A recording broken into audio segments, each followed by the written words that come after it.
We're here with Rory from Voodoo. It's another Cooking with the Master. Let's learn from the legend. Rory, what are we making today? So Paddy, I'm going to take you through from start to finish how we prepare one of our Voodoo chicken wraps. Amazing. So what's the first step? First step is the chicken. When the chicken is delivered by our butcher, first thing we've got to do is check for bones. The last thing we want is for someone, when they're enjoying their wrap up in central London, to be chewing on a bone. So it's normally 99% all clear, but it's worth us checking here.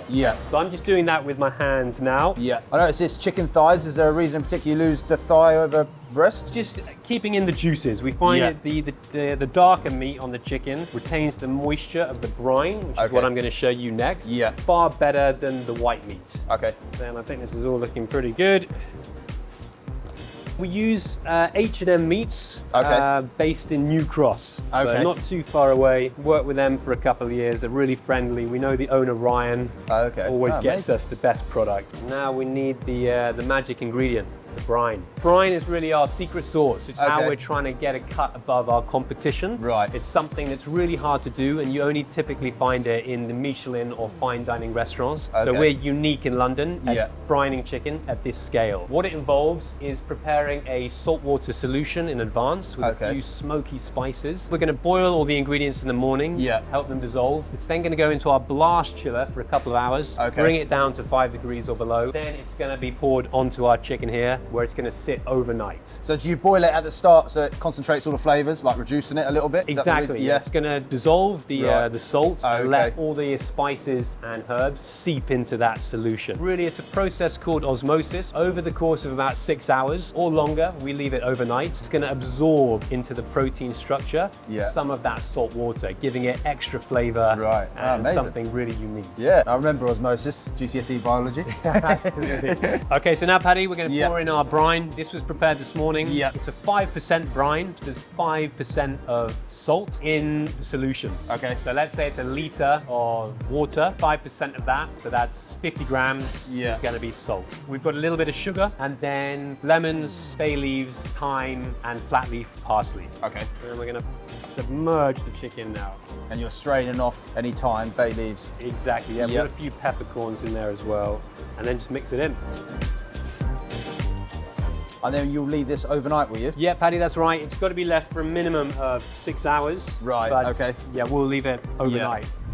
Okay, Paddy, here's one we prepared yesterday. We're going to drain the brine and add our oil-based marinade. Lovely, amazing. We're trying to get the chicken as dry as possible. Really? So that when it eventually hits the grill, we limit the steam coming off. So we want to grill the chicken with a really high heat. If there's a lot of liquid, what's going to happen is all the liquid is going to seep onto the grill and it's going to evaporate. That essentially steam cooks the chicken, which means we miss that char. So we want those charred edges. Right, Rory, so what are we doing now? Chicken's come out of the fridge, it's been in the brine overnight. What's the next step? Right, we're going to make the oil-based marinade. Which, after we've drained the brine, we want to hand marinate the chicken, coat the edges. That's what's going to give it so much flavour when it's cooking on the grill. Amazing. Starts off with our house-made Cajun seasoning. There's a long list of ingredients in this, but the main ingredients are paprika, smoked paprika, garlic powder and onion powder, salt, cayenne pepper, and a bit of black pepper too. Secret 7 herbs and spices. We're going to add 450 grams of our house Cajun seasoning. How much marinade are we making here? So we're making enough for 40 kilos, which is more than we're going to make. We can keep it to be used tomorrow. We are then going to get 100 grams of achiote paste. So this is that amazing dark red annatto seed based paste. This is what's going to give it a little bit of extra spice, but crucially this beautiful orange color. About 100 grams. Good. Slightly done it before. Just break that up so that it's going to blend a bit easier. It's really thick stuff. We are then going to get our sunflower oil. So we've got 250 mils of spirit vinegar. Spirit vinegar just being a neutral acid. People might trade up to apple cider vinegar, but we actually don't want that here. We just want some acidic bite. We don't want too much flavour. Okay, and now it just needs to blend. So we've got our industrial stick blender here for blending all of our hot sauces. But for now, we're going to use it to create an emulsion out of our oil, achiote paste, vinegar, and our house-made Cajun seasoning.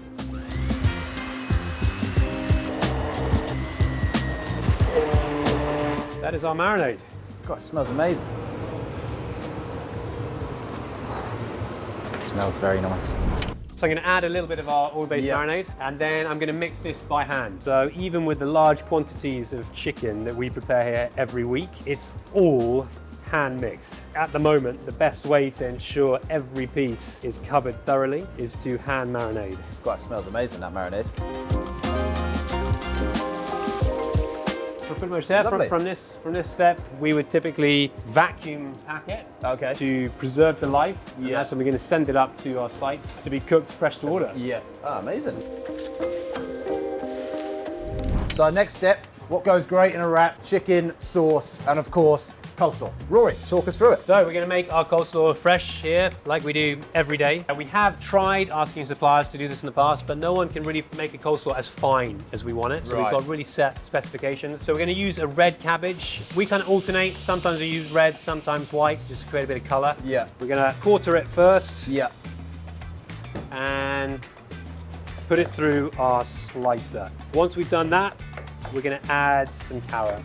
Yeah. Remove the core. And for anyone following at home that hasn't got an impressive slicer, you can grate it or chop it up very fine. Yeah, you can. I mean, most Maggi mixers nowadays have got some attachment. You can push it through. I mean, when I started Voodoo, I was doing that in my flat every day. I mean, I think for the first year, I had this small, like half-liter Kenwood mixer. Yeah. I put so much cabbage through it that I thought about contacting Kenwood to say, what a great machine, you know, you've got my business going. But nowadays, we're on to the chef's favorite, which is a Robo Coupe, which is just a scaled up version, really. Yeah, ready? We're getting a really nice fine slice here. Yeah. So this is what you want. Often when you're buying coleslaw in supermarkets, it's pretty thick. Yes. You want to try and get it as fine as possible. Yeah. We're gonna put in a grater for the carrots.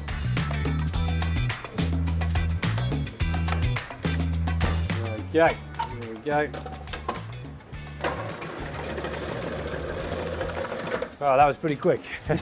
Last step before we cook our protein is to finally prepare the coleslaw. Okay. I only want to dress the coleslaw at the very end because we're going to add salt to it. Salt is going to pull moisture out of everything you put on it. Don't want our coleslaw to be wet. Moist. Okay. So we're only going to salt it at the very end. Yeah. So on the amount we've prepared, I'm going to probably put about 1.5 tablespoons, just a little touch if you're making this at home. In the past, we used a mayonnaise-based coleslaw dressing. We're really lucky to have an amazing head chef who's introduced the most beautiful, simple dressing, which is really essentially olive oil, lemon juice, and a hint of fresh garlic.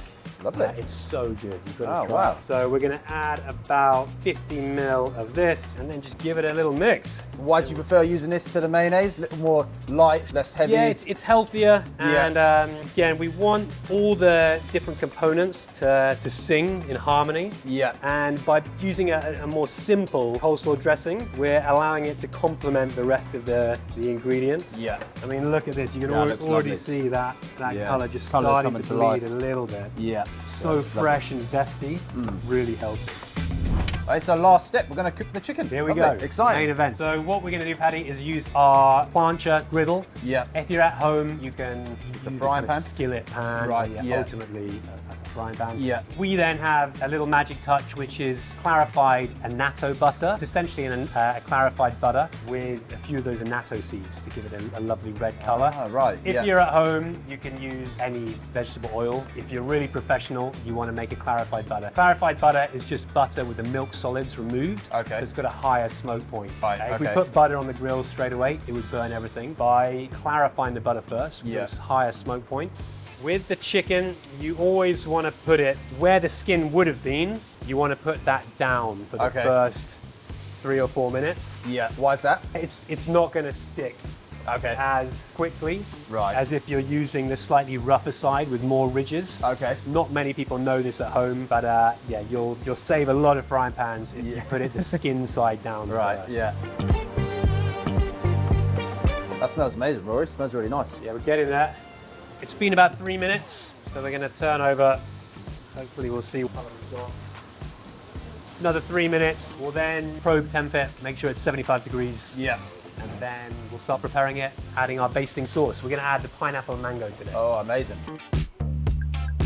Why do you dice it, Rory? For our operations, we dice it both for safety and for the product we're trying to get. Okay. We do it for safety so that we've got a visual on the inside of every piece of chicken. Yeah. To make sure, as well as probe temping and guaranteeing that it's 75 degrees, we're getting a visual that there's no translucent juices running out of the product. Because this is our business, we've got to be so careful. Yeah. But then also for the products we're serving, which is a chicken box and a chicken wrap, we want the pieces to be bite-sized so that our guests can enjoy them easily, which is often at their office desk for lunch. Yeah. Obviously, it's street food purposes as well. It's very hard to eat with a knife and fork if you're standing on the side of a market. So exactly. Yeah, makes a big difference. So we're now going to baste the chicken Okay. with one of our sauces. Yeah. Today we're going to use our pineapple and mango. But we have 3 different types of hot sauce which our guests choose, and then it's basted to order.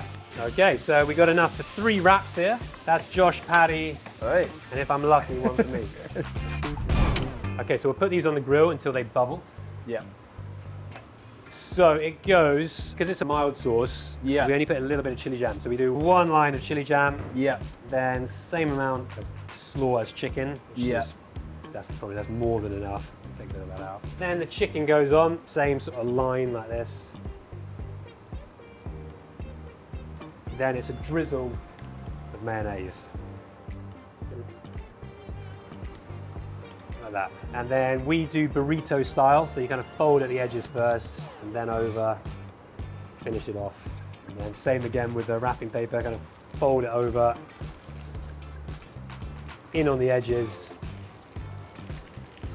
And then we put a sticker on. There you go, Voodoo Chicken. Nice. Good times. Amazing, yeah. Right, the rap battle. Straight out of New Malden, Rory versus Paddy, Voodoo Chicken special. Let's go. 3, 2, 1, go! Jam's in first. Slaw next. Too much. Now I've got the Chicken's on. lost a piece. It's not looking bad. On. I don't know. Pressure's killing me. Oh no! Okay, done. Do I meet Voodoo standards? Not yet. Not Bit more trainer. Not far away. Got potential, is what we like to say. Right, Rory, we're going to go for the taste. Okay, can I go for one as well? Yeah, please. The Voodoo wrap, made from scratch. You can follow along at home. All their sauces, by the way, are on our website, so check them out. You can order direct through the website, get them delivered, and make a Voodoo wrap.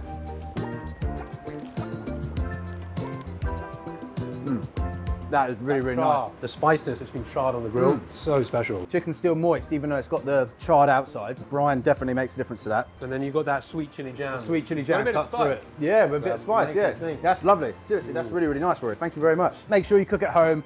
Another Cooking with a Master. Absolutely loved it. Rory, the food's delicious. Make sure you join in.